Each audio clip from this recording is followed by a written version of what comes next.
Supreme court ਵੱਲੋਂ ਆਬਕਾਰੀ ਨੀਤੀ ਘਪਲੇ ਦੇ ਨਾਲ ਜੁੜੇ ਮਨੀ ਲਾਂਡਰਿੰਗ ਦੇ ਇੱਕ ਮਾਮਲੇ ਦੇ ਵਿੱਚ ਗ੍ਰਿਫਤਾਰ ਕੀਤੇ ਗਏ ਦਿੱਲੀ ਦੇ ਮੁੱਖ ਮੰਤਰੀ ਅਰਵਿੰਦ ਕੇਜਰੀਵਾਲ ਤੋਂ ਸੋਮਵਾਰ ਨੂੰ ਪੁੱਛਿਆ ਕਿ ਉਹਨਾਂ ਨੇ ਹੇਠਲੀ ਅਦਾਲਤ ਦੇ ਵਿੱਚ ਜ਼ਮਾਨਤ ਪਟੀਸ਼ਨ ਦਾਇਰ ਕਿਉਂ ਨਹੀਂ ਕੀਤੀ। ਉੱਥੇ ਹੀ ਜਸਟਿਸ ਸੰਜੀਵ ਖੰਨਾ ਅਤੇ ਜਸਟਿਸ ਦੀਪਾਂਕਰ ਦੱਤਾ ਦੀ ਬੈਂਚ ਈਡੀ ਵੱਲੋਂ ਉਹਨਾਂ ਦੀ ਗ੍ਰਿਫਤਾਰੀ ਨੂੰ ਚੁਣੌਤੀ ਦੇਣ ਵਾਲੀ केजरीवाल की पटीशन के उत्ते सुनवाई कर रही है। ਅਤੇ इस मामले संबंधी आम आदमी पार्टी के नेता संजय सिंह वालों एक प्रैस कॉन्फ्रेंस की गई है। उन्होंने कहा कि अरविंद केजरीवाल एक देश भगत ईमानदार और सच्चे व्यक्ति ने ਅਤੇ ਉਹਨਾਂ ਦੀ ईमानदारी के उत्ते कोई भी सवाल नहीं उठा सकता, जिस कारण उन्होंने नरेंद्र मोदी और भाजपा की तानाशाही के विरुद्ध जंग छेड़ी हुई है ਅਤੇ ਇਸ ਦੇ ਲਈ ਉਹਨਾਂ ਨੂੰ ਝੂਠੇ ਕੇਸ ਦੇ ਵਿੱਚ ਜੇਲ੍ਹ ਭੇਜਿਆ ਗਿਆ। ਨਾਲ ਹੀ ਉਹਨਾਂ ਨੇ ਕਿਹਾ ਕਿ ਸਰਕਾਰ ਤਾਨਾਸ਼ਾਹੀ ਦੇ ਖਿਲਾਫ ਜਮਹੂਰੀ ਢੰਗ ਦੇ ਨਾਲ ਲੜਨ ਦਾ ਫੈਸਲਾ ਲਿਆ। ਉੱਥੇ ਕੇਜਰੀਵਾਲ ਨੂੰ ਜਨਤਾ ਅਤੇ ਵਿਧਾਇਕਾਂ ਨੇ ਮੁੱਖ ਮੰਤਰੀ ਚੁਣਿਆ ਅਤੇ ਜਨਤਾ ਸਾਰੇ ਵਿਧਾਇਕ ਚਾਹੁੰਦੇ ਹਨ ਕਿ ਕੇਜਰੀਵਾਲ ਅਸਤੀਫਾ ਦੇਣ ਦੀ ਬਜਾਏ ਜੇਲ੍ਹ ਤੋਂ ਹੀ ਸਰਕਾਰ ਚਲਾਉਣ। ਇਸ ਮੌਕੇ ਸੰਜੇ ਸਿੰਘ ਨੇ ਹੋਰ ਕੀ ਕੁਝ ਆਖਿਆ, ਆਓ ਜਾਣਦੇ ਹਾਂ।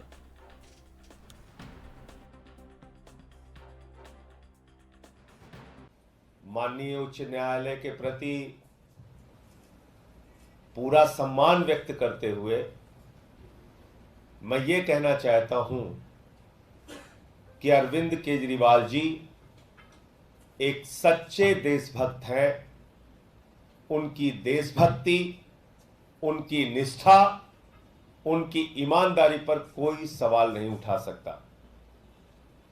उनके विरुद्ध एक राजनीतिक षड्यंत्र किया गया है, यह अब किसी से छिपा नहीं है। उनको जबरन तानाशाही के कारण मोदी सरकार ने जेल में डाला है, यह अब किसी से छिपा नहीं है। अरविंद केजरीवाल को किसी पद की लालच नहीं है। अरविंद केजरीवाल तो वो व्यक्ति हैं, जब सिद्धांतों की बात आई तो 49 दिन की सरकार से मुख्यमंत्री के पद से इस्तीफा दे दिया।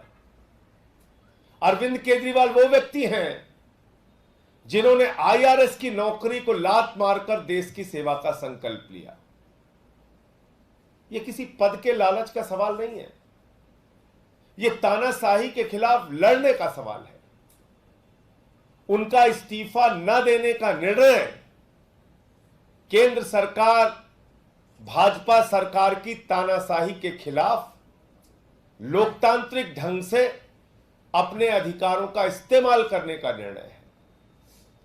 और लोकतंत्र के अंदर मुख्यमंत्री कौन रहेगा नहीं रहेगा, यह निर्णय विधायक तय करते हैं, विधानसभा तय करती है।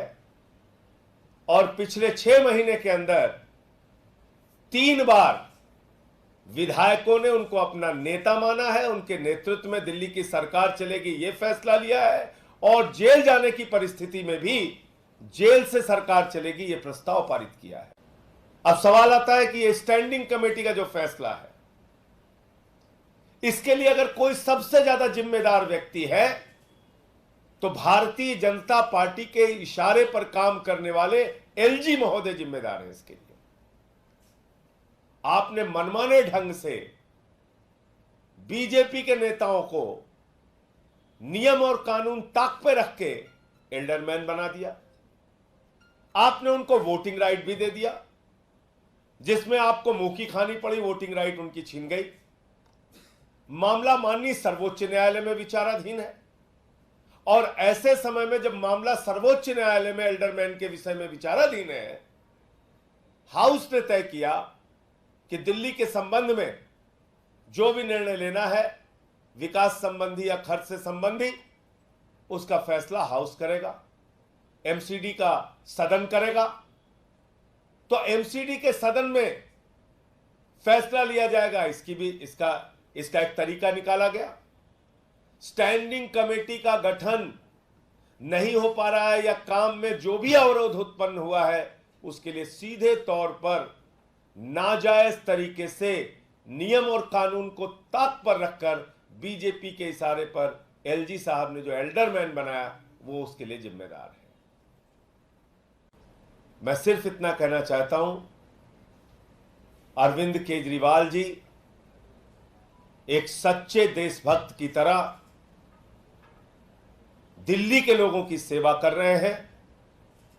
दिल्ली के लोग, देश के लोग उनसे बेहद प्यार करते हैं। आज लोगों की आंखों में आंसू आ जाता है ये सोचकर कि अरविंद केजरीवाल को मोदी जी की तानाशाह सरकार ने जेल में डाल दिया है। जेल का जवाब जनता वोट से देने के लिए तैयार है। और आज ये दिल्ली के लोगों का फैसला है, विधायकों का फैसला है कि अरविंद केजरीवाल मुख्यमंत्री थे, हैं और रहेंगे। आपको याद होगा हमने पूरी दिल्ली में इसका सर्वेक्षण कराया था, लोगों से राय मांगी थी। उन सब ने भी एक तरफा कहा कि केजरीवाल ही मुख्यमंत्री थे, हैं और रहेंगे। और मैं बड़े सम्मान के साथ कहना चाहता हूं, इसी न्यायालय ने, इसी उच्च न्यायालय ने एक नहीं तीन याचिकाएं दाखिल हुई, यहां पर तीन याचिकाएं दाखिल हुई कि अरविंद केजरीवाल से इस्तीफा लिया जाए। इसी उच्च न्यायालय ने कहा अरविंद केजरीवाल को इस्तीफा देने की जरूरत नहीं है। दिल्ली का काम, दिल्ली के लोगों का काम न पहले बाधित हुआ, न अब बाधित हुआ है, न आगे बाधित होगा।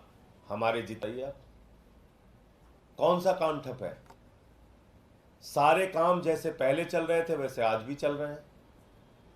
जहां कहीं भी कोई दिक्कत आती है, हमारी शिक्षा मंत्री हो, हमारे स्वास्थ्य मंत्री हो, पूरी सक्रियता के साथ उसका निस्तारण कर रहे हैं जनता की समस्याओं का। विधायकों के लिए केजरीवाल जी ने पहले ही निर्देश दिया है कि जनता के बीच में रहिए, उनकी समस्याएं सुनिए, उसका समाधान कीजिए। कौन सा काम रुक रहा है दिल्ली के लोगों का? और ये जो स्टैंडिंग कमेटी का गठन ना हो पाने की वजह है, मैंने तो आपको बता दिया, बीजेपी के नेताओं को नियम कानून को ताक पे रख के आप एल्डरमैन बनाएंगे, वोटिंग राइट देंगे। वोटिंग राइट पे तो हाई कोर्ट ने रोक लगाई ना, और अब आगे मामला सुप्रीम कोर्ट में विचाराधीन है। तो आप बताइए मुझे, और इसी हाई कोर्ट ने केजरीवाल जी को इस्तीफा देने से मना किया। तो ये एक संवैधानिक स्थिति है। भारत के लोकतंत्र को बचाने के लिए तानाशाही के खिलाफ अपने अधिकारों का इस्तेमाल आम आदमी पार्टी और हमारे मुखिया अरविंद